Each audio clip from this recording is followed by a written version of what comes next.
Nagkahiusa ang tibok isla sa Sugbo ug mga tourism stakeholders sa Rehiyon 7 sa ilang pagpadayag og suporta sa bag-ong napili isip Secretary sa Department of Tourism nga si Mayor Cristina Garcia Frasco.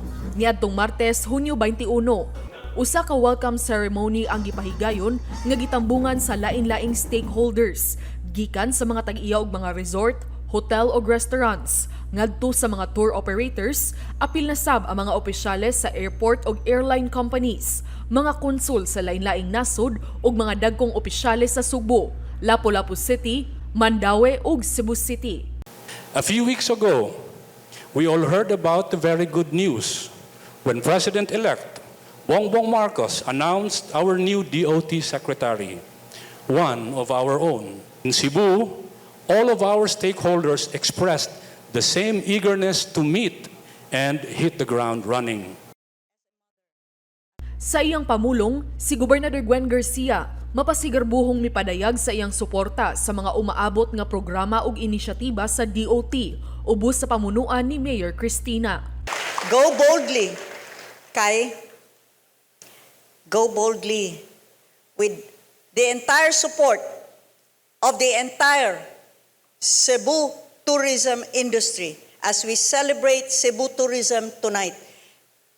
A deafening signal to the entire country that as you start with your new position, with the entire country to look after, you have the full 101 support of Cebu, the entire island of Cebu, and all of our tourism stakeholders.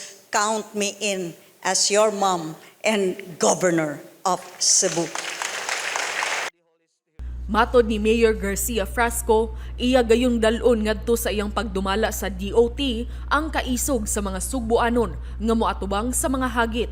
Makalaom kamo nga dalhon nako isip Secretary sa Turismo ang kasing-kasing ug kadasig sa usa ka Sugboanon nga moatubang sa bisag unsang hagit ug kalisod ug moingon, kumbati, mubarog ako, mupadayon ako, kay ako usa ka Sugboanon. Matod ni Mayor Frasco nga dako gayud ang papel sa mga local government units sa turismo ug iyang gipahimug-atan ang importansya sa pagpakigtambayayong sa mga LGUs ilabi na sa pagdevelop sa ilang tourism sites. Karong bag-o lang nahuman ng pandemya, alang kaniya, importante gayud nga makabangon ang turismo ug kinahanglan kini sa tabang sa gobyerno. In terms of socio-economic protections for tourism stakeholders, the importance of government intervention has become even more imminent in the wake of the COVID-19 pandemic that resulted in massive losses across the board, from resorts to airlines,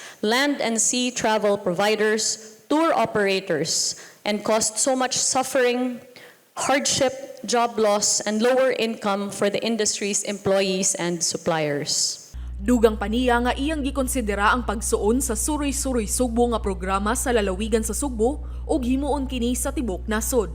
Ang Suroy-Suroy Sugbo gisugdan ni Gobernador Garcia ni adtong iyang unang tulo ka termino isip gobernador aron mahatagan og pagtagad ang countryside o mga lungsod nga wala mailhan apan adunay matahom nga tourism sites. Cebu has shown the benchmark for the effectivity of tourism governance, including Suroy-Suroy Sugbo.